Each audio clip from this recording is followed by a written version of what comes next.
The rust-colored sands of Veldar shifted beneath Arya's boots as she made her way across the memorial field. Row upon row of white markers stretched toward the horizon, each one representing a life lost in service to the interplanetary coalition. The twin suns beat down relentlessly their harsh light, reflecting off her sweat-slicked face as she counted the steps. 17 rows back, 32 markers from the eastern edge. She had walked this path so many times, she could find it blindfolded. Arya's armor felt heavier today. Maybe it was the heat, or maybe it was the weight of another year gone by. Another year of living while he hadn't. She adjusted the rifle slung across her back, its familiar weight, a poor substitute for the presence she missed.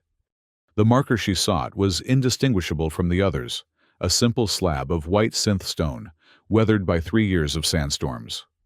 Unlike many others, it bore no name, only a service number, PC 5473J. Coalition protocol for operatives whose identities remained classified even in death. Joran. Arya knelt before the marker, removing her gloves to feel the coarse sand between her fingers. She traced the numbers with a calloused fingertip, remembering the man they represented. Tall, with eyes that crinkled at the corners when he laughed. A steady hand with both a rifle and a blade. A wry sense of humor that had kept her sane during the darkest days of the colonial uprising. "I'm back," she whispered to the silent stone. "Another rotation completed." She pulled a small flask from her belt and poured a measure of amber liquid onto the sand before the marker. The ritual was always the same. The liquor, Joran's favorite import from the water moons of Cassia, seeped into the parched ground, leaving behind only its sharp scent. The memorial service was today. She continued, her voice barely audible above the constant wind. Counselor Evran gave the same speech as last year. Word for word, I think. You would have hated it. A bitter smile crossed her face, the scar that ran from her temple to her jaw pulling taut. She had earned that scar the day Joran died, a reminder of her failure. "I'm sorry," she said, the words that were always the hardest to speak. "I'm sorry I didn't save you." Arya closed her eyes, reliving the moment as she had countless times before. The mission to the northern outpost. The extraction gone wrong. She had been the point woman responsible for securing their route. She had missed the signs of the ambush. The explosion had thrown her clear, leaving her injured but alive. Joran, covering their retreat, had been caught in the collapse of the outpost's main structure. No body had ever been recovered, just his shattered blade, which now hung at her hip, a constant reminder of her mistake. Behind her, something shifted. A slight sound, nearly imperceptible, but Arya's training registered it instantly. The unmistakable metallic click of a targeting system, locking into place. In one fluid motion, she drew her sidearm spinning to face the threat. A silhouette stood 20 paces away, backlit by the glare of the setting suns. Tall and broad-shouldered, clad in armor, she recognized instantly the specialized infiltration suit designed for the Coalition's elite operatives. No standard-issue gear, but custom work with the distinctive shoulder plate she had seen thousands of times. And at the figure's hip, a blade. Not just any blade, but one with the same distinctive hilt design as the fragment she carried. "Identify yourself." Arya commanded, her weapon held steady despite the tremor that threatened to run through her body. Her mind raced with possibilities, none of them good. A mirage, a trap set by remnants of the resistance. Or worse, a Coalition psych evaluation testing her loyalty with simulations of her dead partner. The figure stepped forward, moving into the shadow cast by a nearby memorial obelisk. As the glare diminished, features became visible. A face, half familiar, half strange. The same strong jaw, the same set of the shoulders, but different too. New scars. A cybernetic implant visible at the temple. Eyes that were colder, more distant than she remembered. "Ghost Wind." The figure said, the voice unmistakably Joran's, yet altered flatter, more mechanical. "That's what they call me now." Arya's weapon remained pointed at the figure's chest. "Joran died 3 years ago. I was there." Parts of me did, the figure replied. Enough that they could list me as killed in action. The rest? He gestured to his body with his free hand. The rest they rebuilt for a purpose. Prove it, Arya demanded, trying to keep her voice from breaking. Prove you're him. The figure Ghostwind seemed to consider this. Then, your real name isn't Arya. It's Miralona. You changed it after Seti Prime, because you couldn't bear to hear it spoken after what happened to your sister. Only 3 people ever knew that. 2 of them are dead. The words hit Arya like a physical blow. No simulation could know that. No report contained that information. Her weapon wavered, then slowly lowered. Jorin! Before he could answer, a high-pitched whine cut through the air. Arya's combat instincts took over as she dove to the side, pulling Ghostwind down with her as a barrage of energy bolts strafed the spot where they had been standing. Memorial markers exploded into fragments of white dust. Mercenary drones, Ghostwind said, already drawing his weapon. XP-700 series. Coalition made but available on the black market. Arya rolled to her feet, rifle now in hand. What are they doing here? The memorial field is a designated sanctuary zone. They're here for me, Ghostwind replied, his tone neutral, almost detached. Or, more accurately, what I carry. 3 sleek combat drones swooped low over the memorial field, their targeting systems locking onto the 2 figures below. Arya felt the familiar rush of combat adrenaline, her body moving on instinct, finding cover behind a large memorial stone. Ghostwind moved with the same fluid grace she remembered, but enhanced. Faster, more precise. He fired 3 shots in rapid succession, each one finding its mark despite the drone's evasive patterns. One drone crashed into the sand, sparking and smoking. Arya lined up her own shot, tracking the second drone as it banked sharply. She squeezed the trigger, compensating for its momentum. The shot connected, but only clipped the drone's stabilizer. It spiraled before righting itself, now turning its weapons toward her position. Pattern Helix, she shouted, using their old combat call. To her surprise, Ghostwind responded, instantly breaking left as she moved right, creating a crossfire that caught the damaged drone between them. Their shots connected simultaneously, the drone exploding in a shower of metal and circuitry. The third drone, recognizing the threat, gained altitude, rapidly preparing to rain fire from above. Ghostwind reached for something at his belt, a small cylindrical device Arya didn't recognize. With a flick of his wrist, he tossed it into the air. It emitted a powerful electromagnetic pulse that washed over the area. The drone's system sputtered and failed, sending it crashing into a distant dune. In the sudden silence that followed, Arya kept her weapon ready, scanning for additional threats. "You want to tell me what's going on now?" she demanded, eyes never leaving the horizon. Ghostwind knelt, examining the remains of the first drone. This unit's been modified military-grade targeting systems, non-standard ammunition. He pried open a panel on its underside, revealing a small insignia burned into the internal housing. Coalition Special Operations. Not mercenary. Arya's blood ran cold. You're saying Coalition forces just attacked us on sanctified memorial grounds? That's a violation of at least 3 planetary accords. I'm saying, Ghostwind replied, rising to his feet, that someone within the Coalition wants me eliminated before I can complete my mission. Someone powerful enough to risk breaking those accords. What mission? Arya asked finally, lowering her weapon as the immediate threat appeared to have passed. Jorin, I mourned you. For 3 years I've carried your blade, visited your grave. Why didn't you contact me? What happened to you? Ghostwind's expression remained unnervingly neutral, but something in his eyes softened momentarily. After the northern outpost, I was recovered by a black operations unit. My injuries were extensive. They used experimental reconstructive procedures, cybernetic enhancements, neural reprogramming. He tapped the implant at his temple. I wasn't given a choice. When I woke, I was Ghostwind, an operative designed to infiltrate places no ordinary soldier could. To eliminate threats deemed too sensitive for standard protocols. "And your memory's us?" Arya asked, her voice barely audible. "Fragmented. Incomplete. They tried to erase what wasn't tactically useful, but some things." He paused, the first real emotion crossing his face, a flicker of pain quickly suppressed. Some things couldn't be erased. A distant rumble drew their attention. On the horizon, a cloud of dust indicated approaching vehicles. "We need to move," Ghostwind said, all business again. "That EMP will have been detected.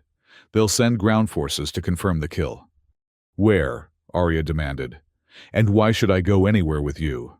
For all I know, you're a rogue operative, or this is some kind of elaborate test of my loyalty." Ghostwind reached into a compartment in his armor and withdrew a small data crystal. He held it out to her. "Because of this. 3 years of intelligence gathering.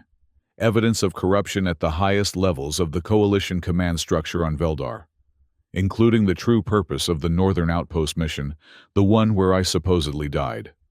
Arya's hand hovered over the crystal, not quite touching it. "What are you saying?" "I'm saying we were set up, Arya. The mission was designed to fail. To eliminate our entire squad because we were getting too close to something they wanted to keep hidden." His voice took on an edge of urgency. "I need someone I can trust. Someone who remembers who they are, not just what they were programmed to be. I need you." The approaching vehicles were closer now, dust clouds billowing in their wake. Arya had seconds to decide. She took the crystal. "There's an abandoned communications relay station in the eastern dunes," she said. "Coalition pulled out of it last year budget cuts. We can go to ground there, evaluate your intel." Ghostwind nodded, the ghost of a smile briefly touching his lips. "You always did know the best hiding spots." They moved swiftly through the memorial field, using the forest of markers as cover. As they reached the perimeter, Arya paused, looking back at Jorn's marker, the empty grave she had visited faithfully for 3 years. "Arya," Ghostwind called softly, "we need to move." With a final glance at the nameless stone, she turned away, following the specter of her past into the deepening shadows of the desert. The abandoned communications relay rose from the dunes, like the skeleton of some ancient beast, its dish arrays pointing uselessly at the darkening sky. Most of its external panels had been stripped for parts, leaving its framework exposed to the elements. Sand had invaded its lower levels, forming drifts against walls and doorways. Arya led the way through a maintenance access hatch, her rifle's light illuminating the darkness within. The air inside was stale, but significantly cooler than the desert night. Their footsteps echoed in the empty corridors as they made their way to the central operations room. "Power's been cut," Arya noted, examining a dead console. "But the backup systems might still function. They were designed to last decades without maintenance." Ghostwind nodded, already moving to a secondary control panel. With practiced efficiency, he removed the cover and began rerouting connections. "I need minimal power, enough for data analysis and communication shielding. We can't risk a full startup. It would be visible for kilometers." Arya watched him work, noting the precision of his movements. The Jorn she had known had been skilled with tech, but not like this. His fingers moved with inhuman speed, manipulating components with perfect accuracy. "How much of you is still you?" she asked quietly. His hands paused momentarily. "Physically less than 40% original tissue. Cognitively unknown. The neural reprogramming was extensive. But you remember me, you remember your name." Ghostwind resumed his work. "Names are just identifiers.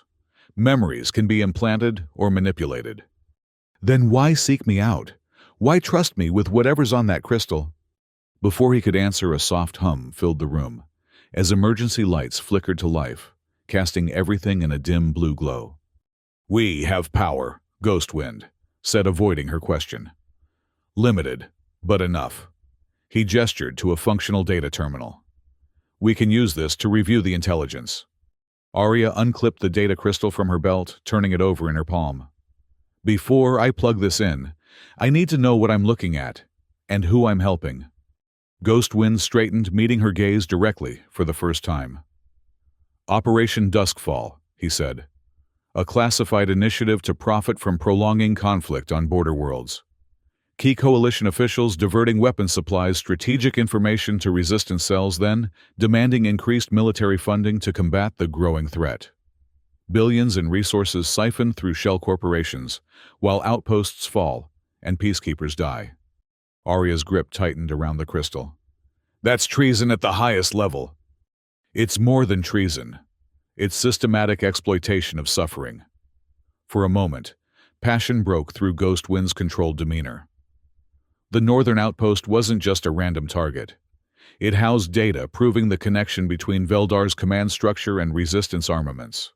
Our squad was sent in, not to extract valuable intelligence, but to be eliminated, along with the evidence. And you survived. Parts of me, he corrected. Enough to be useful to a faction within coalition intelligence that suspected the corruption, but needed proof.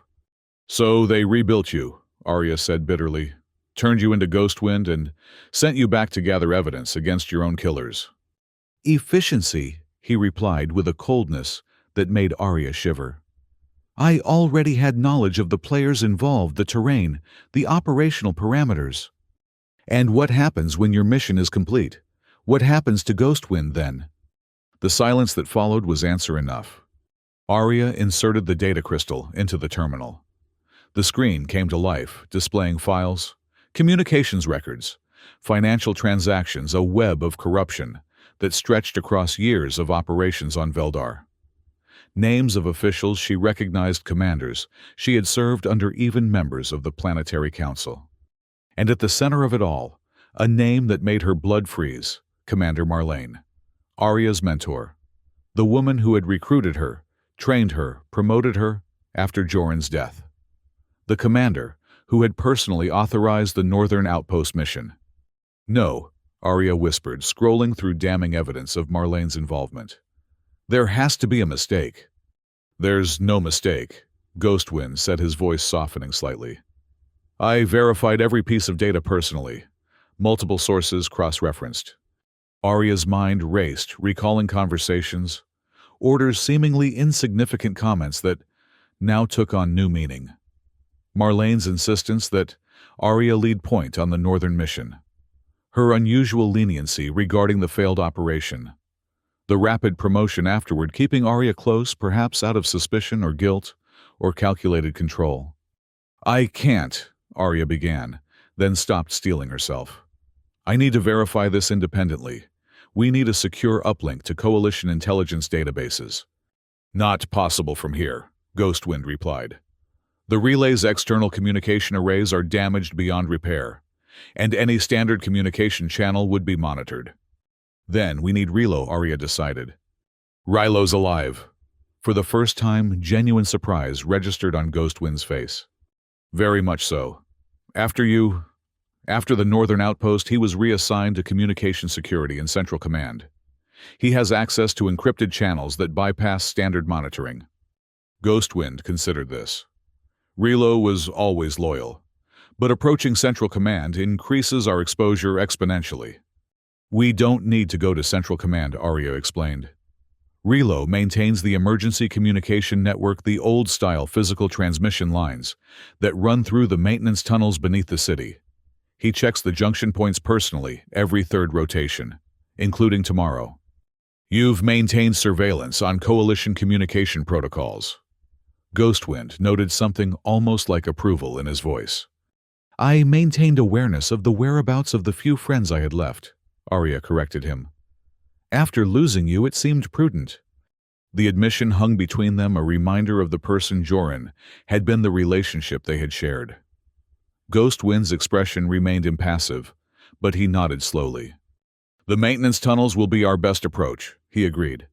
We'll move at first light. As Ghostwind turned his attention back to the data terminal, methodically archiving and encrypting the contents of the crystal area, studied him. The familiar profile illuminated by the blue emergency lights. The unfamiliar stillness in his posture. Part machine now, she reminded herself. Part weapon. Yet he had remembered her real name. Had sought her out specifically. trusted her with information that could dismantle the planetary command structure. Somewhere inside Ghostwind, Joran still existed. The question was how much remained, and whether it would be enough to survive the mission ahead. The maintenance tunnels beneath Veldar's central command were a maze of narrow passages dimly lit by aging light strips embedded in the ceiling. The air was stale and carried the tang of machine oil and the metallic scent of the planet's distinctive red dust that found its way even here, hundreds of meters below the surface. Arya moved confidently through the labyrinth Ghostwind, following close behind. They had abandoned their distinctive armor, now dressed in the unremarkable gray uniforms of maintenance personnel. Ghostwind's cybernetic implants were concealed beneath a utility cap pulled low over his forehead. Arya had used synthetic skin patches to cover her most recognizable facial scar. "Junction 87 should be ahead," she murmured, checking the schematic displayed on her wrist unit. "Relo's scheduled maintenance began 20 minutes ago. He works alone by choice according to the duty roster I accessed." Ghostwind nodded his movements, economical eyes constantly scanning their surroundings. "You trust him completely." "As much as I trust anyone these days," Arya replied honestly. "He mourned you. Kept your blade fragment safe until I returned from medical recovery. He's never given me reason to doubt him." They rounded a corner and came to a small chamber filled with communication equipment. Conduits ran along the walls, connecting to a central hub, where a slight figure in maintenance coveralls was bent over an open panel, muttering to himself as he worked. "Exceeding tolerances again. They never listen. Half a decibel makes all the difference." "Still talking to yourself, Relo," Arya called softly from the entrance. The technician startled, nearly dropping his tools as he spun around. Recognition dawned on his face, followed immediately by wariness as he noticed Ghostwind. "Arya, what are you—" His eyes narrowed. "This isn't your sector, and that's not standard procedure." He gestured to their disguises. "We need your help," Arya said, stepping further into the chamber. "And your discretion." Relo's gaze remained fixed on Ghostwind's suspicion evident. "Who's your friend?" Arya glanced at Ghostwind, who gave an almost imperceptible nod. "He's called Ghostwind now," she said carefully. "But you knew him as Joran." The color drained from Relo's face. His hand instinctively moved toward the emergency alert panel on the wall. "That's impossible. Joran died at the northern outpost. I identified the blade fragment myself. The molecular signature matched his service record. It was part of my blade." Ghostwind confirmed, removing his cap to reveal the cybernetic implant at his temple. "But not all of me died there." Relo stared, his technical mind visibly processing the evidence before him. The implant, the voice pattern, the physical dimensions that matched Joran's file. "Coalition Black Ops," he whispered finally. "The resurrection program. They said it was theoretical, still in development." "It's operational," Ghostwind stated flatly. "Has been for 3 years." Relo's eyes darted between them. "Why come to me? What do you need?" "Secure access to Coalition intelligence databases," Arya explained. "Untraceable." I don't have that kind of clearance," Relo protested. "But you maintain the physical architecture that carries those databases," Arya pointed out. "You can create a bypass, a ghost node, that would allow temporary access without triggering security protocols." Relo ran a hand through his thinning hair, a nervous habit Arya remembered from countless mission briefings. "You're talking about violating at least 15 security regulations. My clearance would be revoked. I'd face tribunal." He paused, studying Ghostwind more carefully. "Unless. This is sanctioned. Is this an official operation? Are you working for Intelligence Section?" "Yes and no," Ghostwind replied. "Parts of Intelligence Section authorized my creation and mission. Other parts would terminate me, and anyone assisting me immediately." "Wonderful," Relo muttered. "Faction warfare within intelligence." He turned to Arya. "And you're involved? Why exactly? Your record's been spotless since the northern outpost. Promotions, commendations. Why risk that?" Arya's jaw tightened. "Because those commendations were built on a lie. Because good soldiers died for profit. Because she stopped herself, emotions threatening to break through her controlled exterior.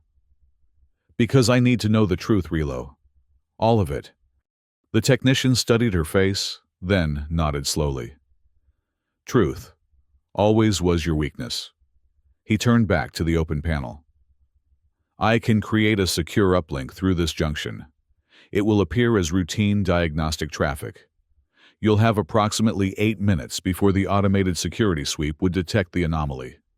That's enough, Ghostwind said, already removing the data crystal from a concealed compartment in his uniform. Relo worked swiftly, his fingers dancing across circuits and connections with practiced ease.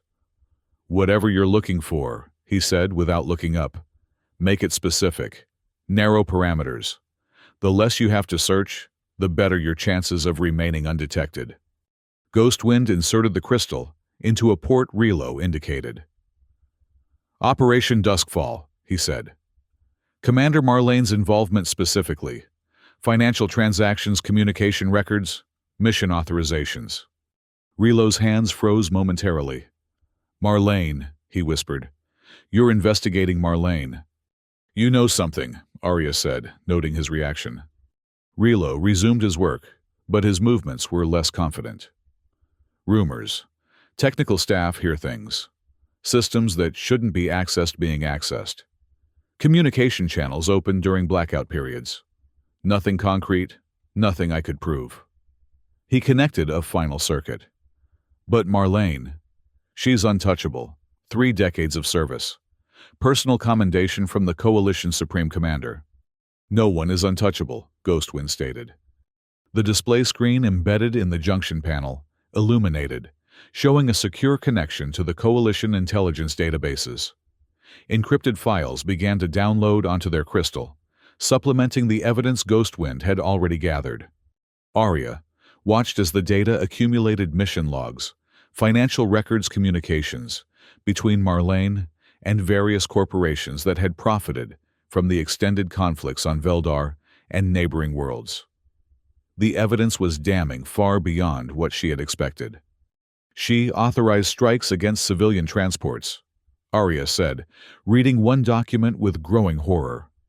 Blamed it on resistance forces to justify expanded military operations in the southern territories.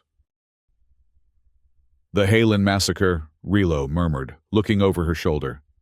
217 civilians killed. The Coalition used it to implement martial law in 3 sectors, which increased military contracts by 300%. Ghostwind added scrolling through financial data, benefiting corporations with direct ties to Marlane's family holdings. A sudden alert flashed on the screen. Security sweep, Relo warned. 30 seconds earlier than scheduled. They must have modified the protocols. Ghostwind's fingers flew across the controls, expediting the data transfer. 87% complete. It's enough, Arya decided.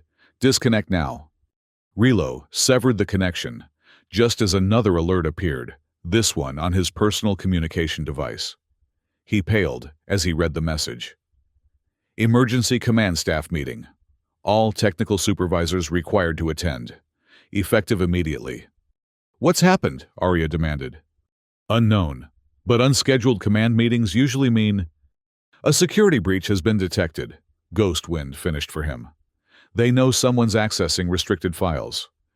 Relo hastily reassembled the junction panel. You need to go, now. Take the maintenance shaft at the end of this corridor. It leads to the old water reclamation system. From there, you can reach the surface in the industrial district. What about you? Arya asked. I'll attend the meeting, Relo said grimly. Maintaining my cover is our best option. I can feed you information about their response, maybe help misdirect the investigation. Arya clasped his arm. Be careful.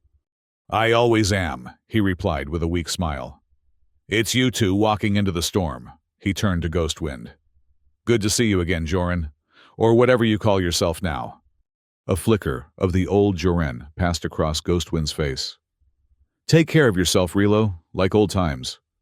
They parted ways at the corridor junction, Relo heading toward Central Command's main levels, while Arya and Ghostwind descended deeper into the maintenance network. He's taking a significant risk for us, Ghostwind observed, as they moved swiftly through the dimly lit passageways. For you, Arya corrected. He was part of our original squad before the restructuring. You saved his life during the Meridian border skirmish. I don't remember that Ghostwind admitted a rare confession of the gaps in his reconstructed memory. You would have said it wasn't worth remembering. Just doing your job. Arya led them down a narrow shaft, the rungs of the maintenance ladder cold beneath their hands. But Relo remembers. Loyalty was always your defining quality, Joran. That's why she gestured to the data crystal, now securely stored in her pocket. That's why Marlene's betrayal would have hit you hardest. They reached the bottom of the shaft and continued through a series of abandoned tunnels. The light strips here were failing, many completely dark, leaving pools of shadow between islands of dim illumination. We have enough evidence now, Arya said into the silence. We could transmit this directly to Coalition High Command on Cassida Prime. Bypass Veldar's command structure entirely. High Command is compromised as well, Ghostwind replied. The corruption extends beyond Veldar. We need to identify all key participants before moving. And how do we do that? We can't keep breaking into secure databases. They'll be on high alert now. Ghostwind paused at a junction, consulting an internal navigational system Arya couldn't see. We need to force Marlene to expose her network. Create a situation where she has to contact her collaborators directly. You're talking about setting a trap, Arya realized. Using what as bait? Ghostwind's cybernetic eye gleamed in the dim light. Me. The operative who survived their assassination attempt. The ghost who's been gathering evidence against them for 3 years. The sword hanging over their operation. That's suicide, Arya protested. They'll bring everything they have to eliminate you. Yes, he agreed simply. That's the point. Before Arya could argue further, her wrist unit vibrated with an incoming transmission, encrypted using an old squad channel that hadn't been active in years. Relo. She activated the receiver, keeping the volume low. Rylo's voice came through tense and hurried. Security lockdown across all sectors. Marlene's issued shoot-on-sight orders for an unidentified infiltrator, believed to be accessing classified databases. She's deployed hunter-seeker units in the maintenance tunnels. Get out now. The transmission cut off abruptly. Hunter-seekers, Arya breathed. Those are restricted for use against confirmed hostile forces only. We're confirmed hostile now, Ghostwind said, already moving again faster than before. Marlene's panicking. Good. Good, Arya hissed, keeping pace beside him. Those units are designed to track and eliminate targets without restraint. They'll tear through anyone in their path. Exactly. Public deployment of restricted military hardware against unidentified targets will require explanation, documentation, approvals. She'll have to activate her network to provide cover. As if on cue, a distant mechanical whine echoed through the tunnels, the distinctive sound of hunter-seeker units powering up. The hunt had begun. Water reclamation is 2 junctions ahead, Arya said, checking the schematics on her wrist unit. We can use the maintenance flow to mask our heat signatures. They sprinted through the darkened passages, the sound of the pursuers growing steadily louder. As they rounded the final corner, Arya skidded to a stop. The access hatch to the water reclamation system had been sealed recently, judging by the fresh welding marks around its edges. They've anticipated our route, Ghostwind observed, unnervingly calm. Arya scanned the tunnel, looking for alternatives. Ventilation shaft, she decided, pointing to a narrow opening near the ceiling. It'll be tight, but it should connect to the atmospheric processing center. From there, we can reach the surface. The whine of the hunter-seekers grew louder now, accompanied by the clatter of mechanical limbs against the tunnel floor. Arya estimated they had less than a minute before the units turned the corner, and had them in direct line of sight. Ghostwind lifted her toward the ventilation shaft with surprising strength. Arya pulled herself inside, then reached back to help him.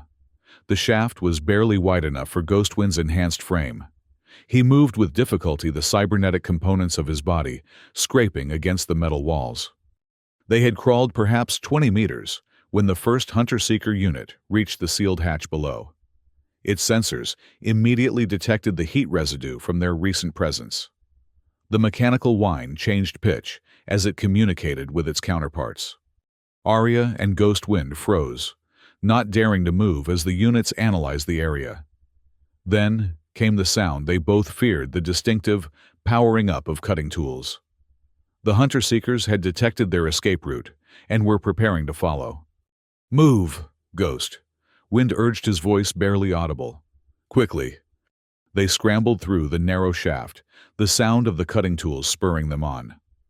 The ventilation system branched repeatedly, forming a labyrinth that would have been disorienting without the map displayed on Arya's wrist unit. The atmospheric processing center was close now, just a few more junctions ahead. Behind them, the first hunter-seeker breached the ventilation shaft, its sensors immediately locking onto their trail. Unlike human pursuers, the mechanical hunters wouldn't tire, wouldn't hesitate, wouldn't show mercy. They were instruments of pure pursuit and elimination. Arya spotted the exit ahead, a grated opening leading to the main chamber of the atmospheric processing center. She kicked the grate free and dropped into the cavernous space below Ghostwind, following closely behind. The chamber was filled with massive machinery, the deafening roar of the processors providing cover for their movements. But the hunter-seekers wouldn't be deterred by noise or complexity. Arya led them toward an emergency exit on the far side of the chamber, weaving between humming processors and hissing pressure valves. They were halfway across when the first unit emerged from the ventilation shaft. Unlike the bulky combat drones they had faced in the memorial field, the hunter-seekers were sleek, arachnoid constructions, all sharp angles and predatory efficiency. This one paused only momentarily before scuttling along the wall, with terrifying speed closing the distance between them. Ghostwind spun, drawing his sidearm in one fluid motion. His shots were precisely placed, targeting the unit's optical sensors and mobility joints. The hunter-seeker faltered, but didn't fall, its redundant systems compensating for the damage. "Keep moving," he shouted over the roar of the machinery. "I'll hold them off." "Not again," Arya growled, taking position beside him, her own weapon trained on the approaching threat. "We do this together." More hunter-seekers were emerging from the ventilation shaft, now a lethal swarm of mechanical predators. Ghost Wind grabbed Arya's arm, pulling her behind a massive coolant tank. "Listen to me," he said, his voice urgent but controlled. "This isn't like the Northern Outpost. I'm not sacrificing myself, but we need to separate their forces." "What are you thinking?" Ghost Wind's eyes, one human one, cybernetic, locked with hers. "I can interface with the atmospheric processors, overload the primary coolant system. It will trigger an emergency evacuation protocol and disable the hunter-seekers' thermal tracking capabilities. That's a Class 3 violation of safety protocols," Arya said automatically, then almost laughed at the absurdity of citing regulations in their situation. "Do it." Ghostwind moved to a nearby control terminal. Instead of using the interface normally, he placed his palm against it, his cybernetic components directly connecting with the system. His eyes fluttered closed as he navigated the processor's controls at a speed no human operator could match. Warning lights began to flash throughout the chamber. A computerized voice announced, "Critical coolant pressure detected. Emergency protocols engaged. All personnel evacuate immediately." The massive processors began powering down in sequence, their deafening roar diminishing. Steam hissed from pressure release valves, quickly filling the chamber with a dense white fog. The temperature rose rapidly as the coolant system failed. The hunter-seekers hesitated, their thermal sensors overwhelmed by the sudden change in environmental conditions. They shifted to motion-based tracking, but in the thick fog, their efficiency was significantly reduced. "Now," Ghostwind said, disconnecting from the terminal, "the emergency exit will have unlocked automatically." They moved through the fog, using it as cover from the disoriented hunter-seekers. The emergency exit led to an evacuation tunnel that sloped upward toward the surface. As they ran, alarm sirens echoed throughout the facility, Evacuation protocols would bring coalition security forces swarming to the area soon. "We need to contact Relo," Arya said, as they emerged onto the surface in the industrial district. The twin suns had set, but the evacuation had triggered emergency lighting that bathed the area in harsh, white illumination. "Make sure he's safe." Ghostwind shook his head. "Too risky. Any communication could be traced back to him." He surveyed their surroundings, quickly identifying potential escape routes. "We need to go to ground, regroup, plan our next move. Where they'll have all official facilities under surveillance now." Ghostwind was silent for a moment, calculating. "There's one place they won't expect us to go," he said finally. "A place Marlene would consider too obvious to bother monitoring." Arya understood immediately. "The northern outpost." He nodded. "What's left of it? The site of my death. Tactically, it would be considered a sentimental choice, not a strategic one." "Which is exactly why it might work," Arya agreed. "But it's in a restricted zone. Getting there won't be easy." "Nothing about this mission has been easy," Ghostwind replied, with a glimmer of Joran's old wry humor. "Why start now?" As they slipped away from the evacuation zone, blending into the shadows of Veldar's industrial landscape, Arya found herself watching Ghostwind's movements, analyzing the precise, mechanized efficiency that had replaced Joran's more fluid grace. Yet in his tactical thinking, in the dry comment that had just escaped him, she caught glimpses of the partner she had lost. The question was whether enough of him remained to survive what lay ahead, not just physically, but in essence, in soul. Because the path they were on could only end one way, a direct confrontation with Commander Marlene, the architect of Joran's death, and the corruption that had infected Veldar's governance. And when that moment came, Arya wasn't certain which would guide Ghostwind's actions, the cold calculation of his programming, or the principled justice that had defined Joran. She wasn't certain which she herself would follow either. The ruins of the northern outpost stood stark against the pre-dawn sky, a jagged silhouette of collapsed structures and twisted metal. Once a vital communication hub connecting Veldar to the outer settlement ring, it now served as little more than a monument to a failed mission, at least officially. The area remained restricted ostensibly due to unstable structures and residual radiation from the power core breach that had destroyed it. Arya knew better now. The restriction was to prevent anyone from examining too closely what had really happened here. What evidence might still remain buried in the ruins? They had traveled through the night, commandeering an unmarked transport vehicle from the industrial district and taking a circuitous route to avoid coalition checkpoints. Ghostwind had driven with mechanical precision, his enhanced vision, allowing them to navigate without lights through the darkened desert terrain. Now they crouched at the perimeter of the restricted zone, studying the outpost through high-powered optical enhancers. Despite the early hour, Arya felt alert, focused. This place had haunted her dreams for 3 years. Being here with the man she had believed died in those ruins brought a strange sense of symmetry, of coming full circle. "No active security measures," Ghostwind reported, scanning the area. "Automated warning beacons at standard intervals, a perfunctory sensor grid easily bypassed." He lowered the enhancer. "They're not expecting anyone to come here." "Why would they?" Arya replied. "Everyone who cared about what happened is either dead or believed to be." She adjusted her equipment, preparing to move. "What exactly are we looking for?" "The truth," Ghostwind said simply. They approached the ruins, cautiously disabling the minimal security measures as they went. The coalition had made a show of establishing a restricted zone, but invested little in actually securing it, further evidence that they wanted to discourage casual visitors rather than determined investigators. As they entered the outpost proper, Arya felt a chill that had nothing to do with the pre-dawn desert cold. Memories surfaced unbidden, the frantic communications, as the mission deteriorated, the explosion that had thrown her clear of the main structure. The agonizing minutes searching for survivors before her own injuries had overwhelmed her.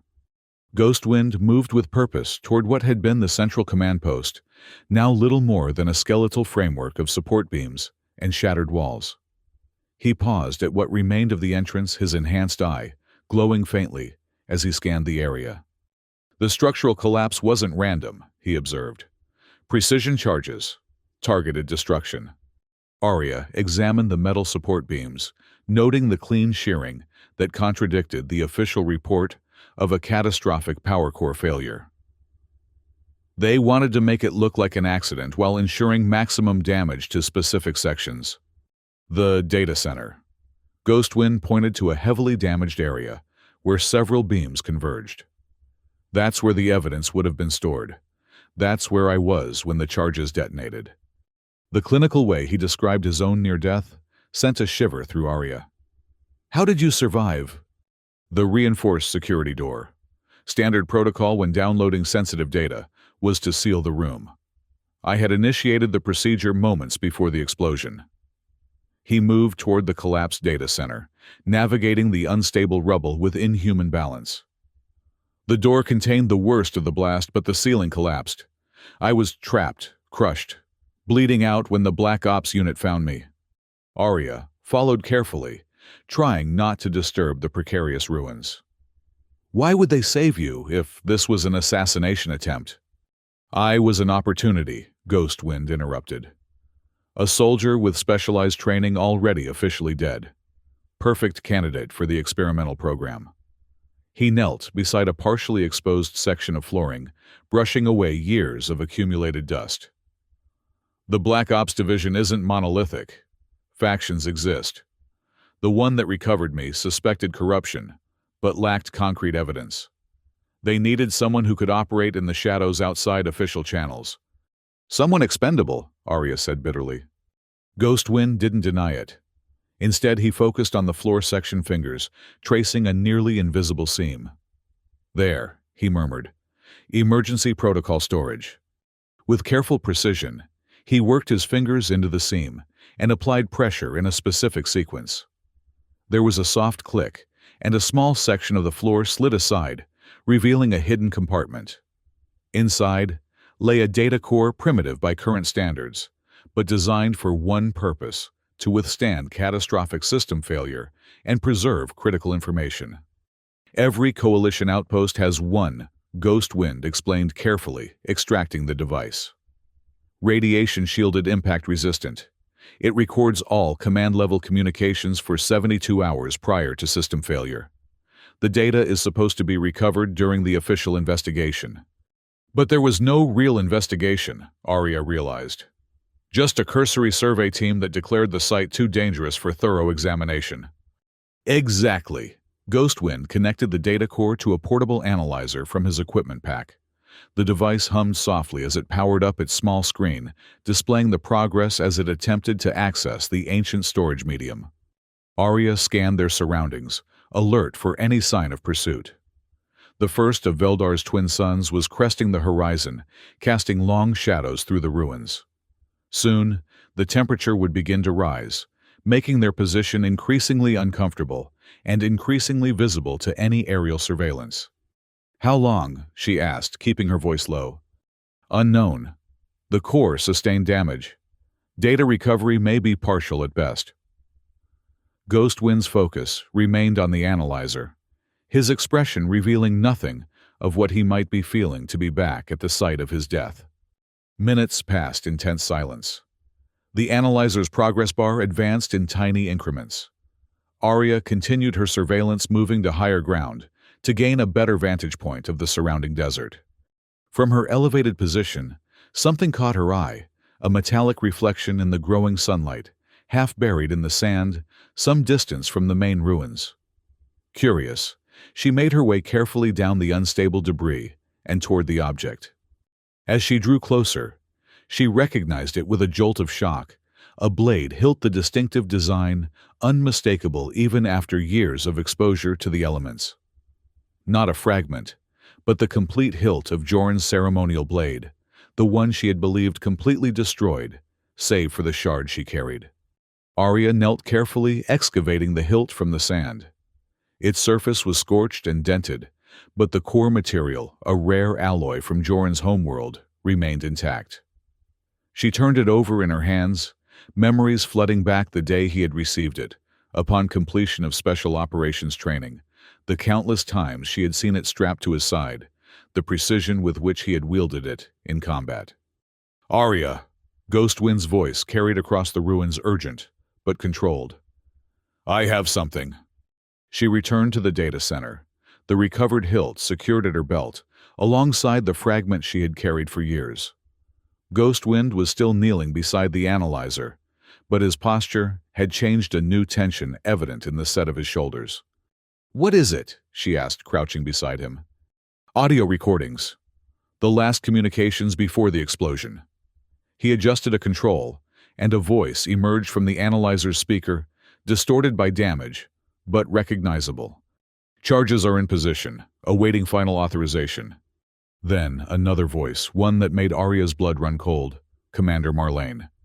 Proceed with Operation Duskfall cleanup. Ensure no survivors, particularly the team lead and her second." A brief pause, then, "Understood, Commander. What about the data? There are indications they've already accessed the primary files." "Irrelevant. Without context, the data means nothing, and the dead don't provide context. Execute immediately." The recording ended abruptly, cut off presumably by the subsequent explosion. Arya sat back on her heels, a cold fury building inside her. She gave the direct order. My name might as well have been in it. The team lead and her second. "Confirmation of what we already suspected," Ghostwind said, his voice unnaturally steady. "But this provides something the other evidence lacked: Marlene's direct involvement in the attack itself, not just the larger conspiracy." Arya stood pacing the small clearing among the rubble. "So now what we have the evidence. We have her voice authorizing our deaths. What's our next move?" Before Ghostwind could answer, a soft alert chimed from his equipment, a proximity warning. He checked the display, his expression darkening.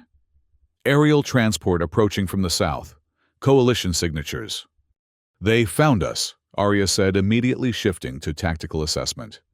"How we disabled the perimeter sensors." "Internal tracker." Ghostwind replied, his hand moving to the cybernetic implant at his temple. "A failsafe I couldn't fully neutralize. They must have activated it remotely when all other tracking methods failed." Arya's mind raced through options. "The transport, can we reach it in time?" Ghostwind shook his head. "They'll have it in sight before we could get close." "Then we make a stand here," Arya decided, drawing her weapon. "Use the ruins for cover." "No." Ghostwind's tone was final. He removed the data core from the analyzer and pressed it into Arya's hand. "You take this. Get to the transport. I'll create a diversion." "I'm not leaving you," Arya said fiercely. "Not again." "This isn't about you or me, Ghostwind replied, his voice taking on an unexpected softness, more Joran than the machine he had become. "It's about completing the mission, exposing the truth. You can do that. He gestured to his cybernetic components. "I was never meant to survive this mission." "That's not your choice to make," Arya insisted.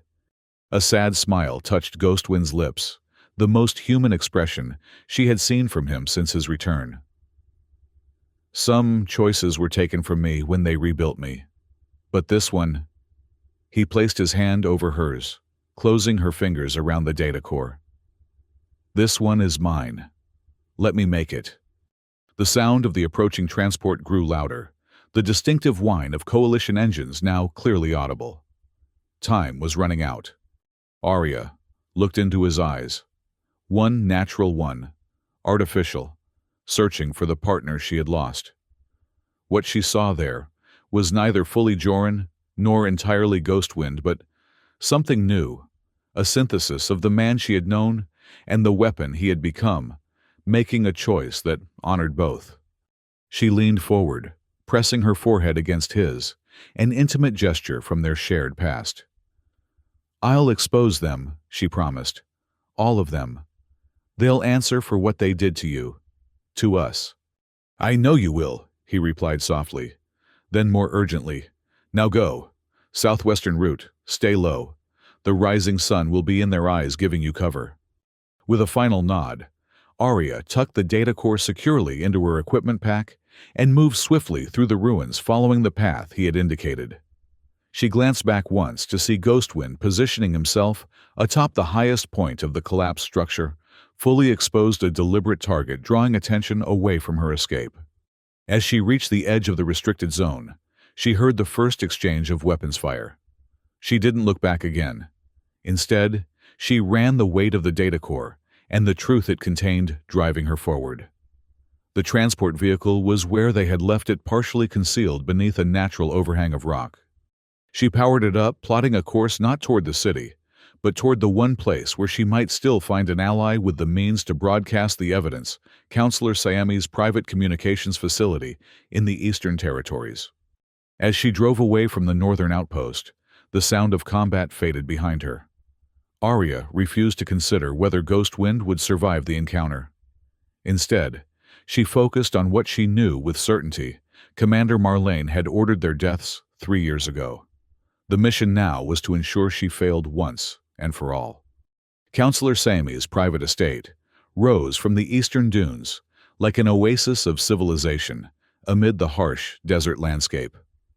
Unlike the utilitarian structures of Central Command, the estate featured elegant flowing architecture that worked with the environment rather than imposing upon it. Solar collection arrays resembled artistic sculptures, their surfaces tracking the movement of the twin suns with graceful precision. Arya approached cautiously, her commandeered transport, abandoned several kilometers back to avoid detection. She had traveled on foot across the dunes, using natural formations for cover.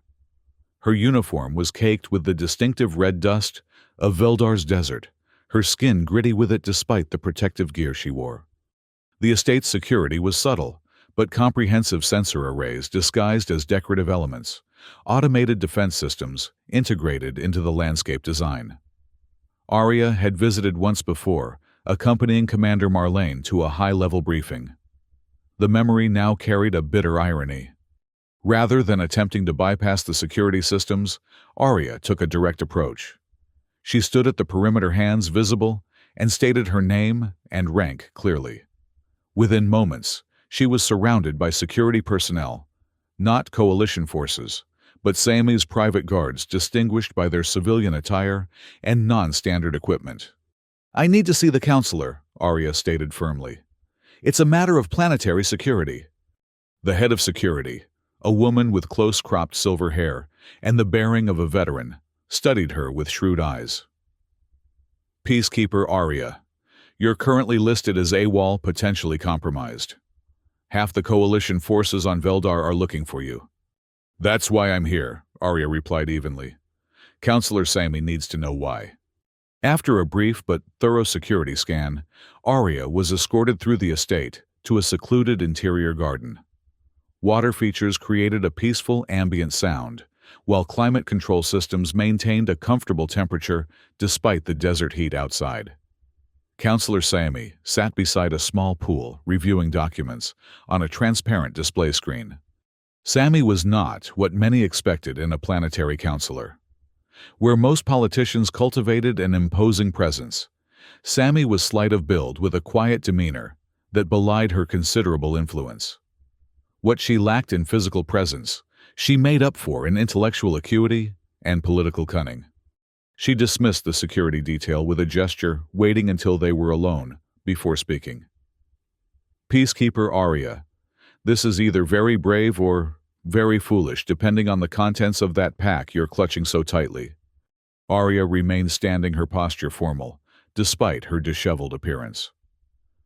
"Counselor, I have evidence of treason at the highest levels of Coalition command on Veldar, including the deliberate sacrifice of Coalition forces to protect corrupt operations." If Siami was shocked, she didn't show it. "Serious accusations require substantial evidence." "I have it," Arya replied, removing the data core and placing it on the table beside Siami's display. Direct recordings of Commander Marlane ordering the destruction of the northern outpost and the elimination of Coalition personnel, including myself and my partner Joren. Sammy examined the data core without touching it. This appears quite damaged.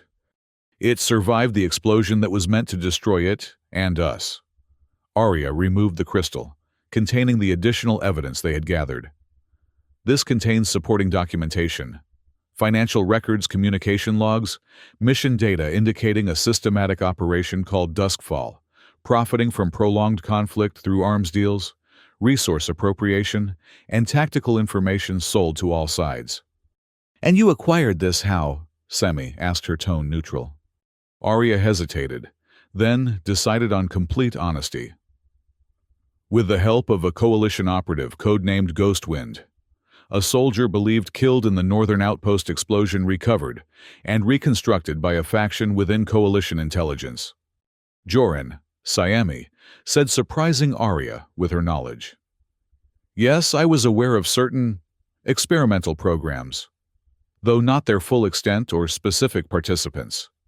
She picked up the crystal, turning it over in her slender fingers. "Where is this Ghostwind now?" "Creating a diversion to allow me to bring you this evidence," Arya replied, her voice tight, with suppressed emotion. "At the northern outpost." Sammy nodded slowly, her expression thoughtful. "Commander Marlene has called an emergency session of the Council for this evening, citing a security crisis, terrorist activity, possibly with external backing. She's requesting expanded powers for coalition forces, including suspension of civil oversight in 3 sectors. She's consolidating power," Arya realized, "using the hunt for us as justification." "So it would seem." Sammy rose, moving to a concealed panel in the garden wall. It slid aside at her touch, revealing a sophisticated communication suite. "If what you've brought me is legitimate, we have very little time to act." "What do you propose?" Arya asked. "Verification first," Sammy replied pragmatically. "Then a coordinated response. Marlene has allies on the Council, but also enemies. Those she's outmaneuvered over the years would be eager to see her fall if the evidence is irrefutable." Sammy connected the crystal to her secure system, her fingers moving with practiced efficiency across the controls. Data began to scroll across multiple display screens, financial records, mission logs, communication transcripts. She worked in silence for several minutes, her expression growing increasingly grave. "This is extensive," she finally said, "far beyond what I had suspected." "You knew something was wrong?" Arya asked. "I've been in politics long enough to recognize patterns of corruption," Sammy replied. "Budget discrepancies, convenient enemy activities justifying military expansion, the rapid enrichment of certain families connected to coalition command." She gestured to the displays. "But this is structured, systematic, an operation with clear objectives and considerable resources." "Operation Duskfall," Arya confirmed. Sammy nodded, still studying the data. "The damaged data core will take time to properly analyze, but even without it, this evidence is compelling." She looked up at Arya, her eyes sharp with decision. "The Council session begins in 3 hours. That gives us very little time to prepare." "Prepare for what?" Arya asked. "To turn Marlene's trap against her," Sammy replied, a cold determination in her voice. "She expects to use this session to consolidate power. Instead, it will be her undoing." She activated a communication channel. "Secure the estate, full lockdown, and prepare my transport for immediate departure to the Council chambers." Turning back to Arya, she continued, "You'll need to remain here. Your presence would only complicate matters and potentially endanger the operation." "With respect, Counselor, I can't sit idle while others fight this battle," Arya objected. "Especially not when Ghostwind may be—" She stopped, unable to complete the thought. Sammy studied her face, seeing beyond the military discipline to the personal stake beneath. "You cared for him," she observed. "For Joran." Arya maintained her composure with effort. "He was my partner." "And now you feel responsible for completing his mission." Sammy considered this, then made a decision. "Very well, but we do this carefully. My security team will provide civilian attire and credentials identifying you as part of my staff. You'll remain with my security detail during the council session. And if Marlene recognizes me, she'll be too preoccupied with the evidence being presented to notice a staff member in the background, Sammy replied confidently. She disconnected the crystal and handed it back to Arya. Keep this with you. If anything happens to me, use the estate's communication array to broadcast the contents directly to Coalition High Command on Cassida Prime. The access codes are preset. Just initiate the emergency protocol sequence. Arya accepted the crystal, recognizing the weight of trust being placed in her. You're taking a significant risk, Counselor. As are you, Peacekeeper. Sammy closed the communication panel. Sometimes justice requires nothing less. The council chambers occupied the highest level of Central Command's administrative tower, a vast circular room with a panoramic view of Veldar's capital city and the desert beyond. The chamber's design emphasized transparency, both literally with its glass walls and symbolically with its open layout, where council members faced each other as equals around a circular table. Arya stood with Counselor Sammy's security detail at the perimeter of the room, dressed in the understated gray uniform of the counselor's staff. Her hair was pulled back severely, and subtle cosmetic adjustments altered the appearance of her most distinctive facial scar. To casual observation, she was merely another aide in a room full of political staff. But beneath the civilian attire, she remained combat-ready, her sidearm concealed but accessible. The council members filed in gradually, each accompanied by their own security and advisors. Arya recognized most from briefings and official broadcasts Councillor Evran, the veteran politician who gave the annual memorial address; Councillor Tallis, representing the industrial sectors; Councillor Nevin, advocate for the outer settlements. 12 in total, including Sammy, each with their own political agendas and alliances. Commander Marlene arrived last, her coalition uniform impeccable, her bearing commanding respect. She was accompanied by a full security detail and 2 senior officers Arya recognized as her most loyal subordinates. Unlike the civilian security teams of the councilors, Marlene's guards were fully armed coalition forces. Their weapons prominently displayed a not-so-subtle reminder of the military authority she wielded. Arya felt a surge of cold anger at the sight of her former mentor. The woman who had guided her career, who had offered comfort after Joran's death, who had personally authorized their assassination. It took all of her military discipline to maintain her neutral expression and posture. The session began with formal protocols, recognition of members, present confirmation of the emergency status of the meeting. Marlene took the floor immediately, her voice projecting authority and urgency. Councilors, I've called this emergency session to address a critical security threat to Veldar and potentially to coalition stability throughout this sector. Within the past 48 hours, a series of coordinated attacks have targeted secure coalition facilities. Display screens activated around the chamber, showing footage of the incidents Arya had been involved in, though presented from a very different perspective. The hunter-seeker deployment in the maintenance tunnels was framed as a response to terrorist infiltration. The atmospheric processor shutdown was portrayed as deliberate sabotage that endangered hundreds of civilian workers. Our investigation indicates these attacks were carried out by a splinter faction with access to coalition security protocols and advanced technology, Marlene continued. We believe they are attempting to destabilize Veldar's government to create opportunities for resource theft and arms dealing. Just hours ago, we tracked these operatives to a restricted zone containing sensitive coalition equipment. When confronted, they engaged in armed combat with coalition forces. New footage appeared, showing the confrontation at the northern outpost, aerial views of Ghostwind, exchanging fire with coalition troops from his position among the ruins. The footage was carefully edited, presenting him as the aggressor rather than a target defending himself. One operative has been neutralized, Marlene stated, and Arya felt her heart constrict. The other remains at large, likely seeking refuge with sympathizers. To effectively counter this threat, I am requesting the Council authorize expanded security measures including temporary suspension of civil oversight in Sectors 7 through 9, expanded detention authority for coalition forces, and mandatory security screening for all Council staff. That last measure was clearly aimed at detecting Arya, should she be present. Marlene was methodically closing all potential avenues of exposure or escape. Councillor Evran was the first to respond, his tone supportive. Commander, these events are deeply concerning. The Council naturally wants to ensure Veldar's security. But the measures you're proposing are quite extensive. What timeline do you envision for these emergency powers? Until the threat is fully contained, Marlene replied smoothly. I understand the Council's concerns about civil liberties, but we must balance those against the very real danger facing our citizens. Several councillors nodded agreement, while others appeared more skeptical.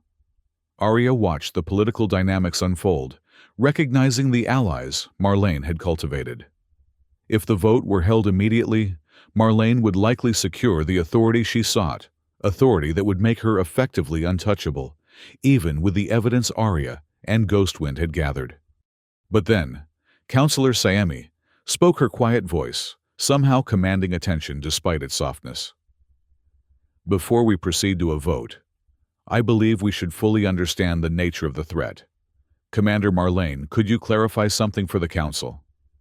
The restricted zone where this confrontation took place, that was the northern outpost, correct?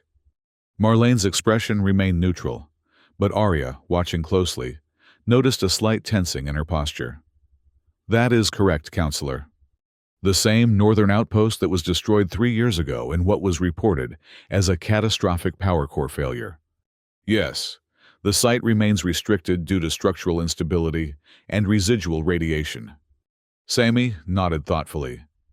Yet these terrorists specifically targeted this location. Why would they risk entering a radioactive zone? What could they possibly hope to find in ruins that have been abandoned for 3 years? The question hung in the air, subtly shifting the momentum of the discussion. Other councillors were now looking at Marlene with increased attention, waiting for her response. We believe they were attempting to recover coalition technology that remained intact despite the explosion. Marlene answered, a hint of impatience in her tone, which only underscores the urgency of our security concerns. I see, Saemi said, her tone still conversational. And the operative who was neutralized, do we have identification? Marlene hesitated fractionally. Preliminary analysis suggests a heavily modified human subject, possibly the result of illegal experimentation. We're still processing the data. How interesting, Saemi replied. Because I have information suggesting this terrorist was actually a coalition operative, officially listed as killed in action 3 years ago at that very same northern outpost. An operative working under the codename Ghostwind for a faction within coalition intelligence that has been investigating corruption within Veldar's command structure. The chamber fell silent as the implications of Saemi's statement registered. Marlene's expression hardened, her eyes darting briefly to her security detail. Councillor Saemi, she said, her voice dangerously controlled. These are serious allegations based on what appears to be compromised intelligence. Perhaps we should discuss this in a more secure setting. I think this setting is perfectly appropriate, Saemi interrupted, rising from her seat. After all, transparency is a cornerstone of our governance structure, is it not? She activated her own access to the chamber's display system. What I'm about to share has been verified through multiple sources and methods. The screens around the chamber now displayed the evidence Arya and Ghostwind had collected, financial records, showing funds diverted from coalition operations to private accounts, communication logs, revealing coordination with resistance cells, mission data, documenting deliberate tactical failures that prolonged conflict while increasing military contracts. This is Operation Duskfall, Saemi explained to the stunned council. A systematic effort to profit from extended conflict on Veldar and neighboring worlds. Those pursuing these terrorists are actually attempting to silence whistleblowers who discovered the truth. Marlene's face had gone pale with fury. This is fabricated, she declared. But her protestation lacked conviction as counselors scrolled through the damning evidence on their personal displays. "Is it?" Sammy asked calmly. She nodded to her chief of security, who activated a final display, the audio recording from the damaged data core recovered from the northern outpost. Marlene's voice filled the chamber. "Proceed with Operation Duskfall cleanup. Ensure no survivors, particularly the team lead and her second." The recording continued, the evidence of her direct involvement in murder and treason now irrefutable. Marlene's composure finally broke.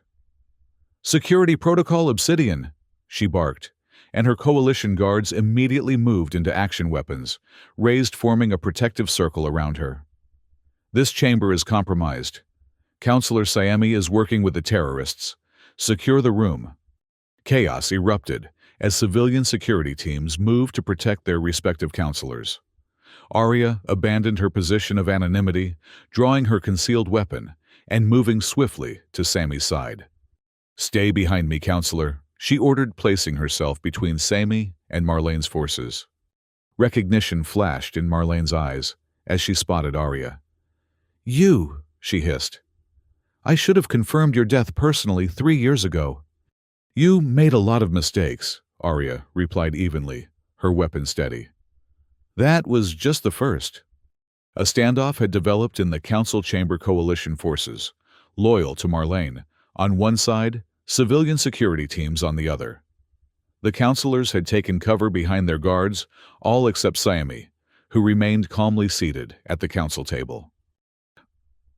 "Commander Marlene." She called, her voice cutting through the tension. "A coup attempt against the Planetary Council will not erase the evidence now being transmitted to Coalition High Command on Cassida Prime. You've lost. The only question remaining is how many more lives you're willing to sacrifice for a failed operation." Marlene's eyes darted around the room, calculating odds, assessing escape routes. "You think this ends with me?" she asked, a bitter smile twisting her lips. "Duskfall has roots throughout the coalition, powerful people with vested interests in maintaining the status quo. They'll disavow me, certainly, but the operation will continue under a different name with different figureheads." "Maybe," Arya acknowledged, never lowering her weapon. "But it ends for you here today." Marlene's hand moved subtly toward her sidearm. "Does it, Arya? Are you prepared to fire on your commanding officer in a room full of witnesses? The loyal soldier executing her superior without trial. How would you be any different from what you claim I am?" The question struck at the heart of Arya's internal conflict: duty versus justice, loyalty versus integrity. For a moment she hesitated, the weight of military discipline and chain of command pressing against the evidence of Marlene's crimes. In that moment of hesitation, Marlene drew her weapon with veteran speed, aiming not at Arya, but at Counselor Sami, eliminating the most immediate threat to her position. Arya's reaction was instantaneous. Her weapon discharged with precision, the shot striking Marlene in the center of her chest. The commander stumbled backward, surprise registering on her face before she collapsed. The coalition guards wavered suddenly, leaderless, caught between conditioned loyalty and the reality unfolding before them. Counselor Everin seized the moment, his voice carrying the authority of his political position. "Stand down, all coalition forces. That is a direct order from the acting head of the Planetary Council." After a tense moment, the guards lowered their weapons. One by one, they stepped back from Marlene's fallen form, the spell of her authority broken by her death, and the evidence of her crimes. Arya maintained her defensive position until the immediate threat had passed. Only then did she lower her weapon, the weight of what she had done, shooting her commanding officer, her mentor, settling on her shoulders. Sami approached, placing a hand on Arya's arm. "You made the right choice," she said quietly. "The necessary one."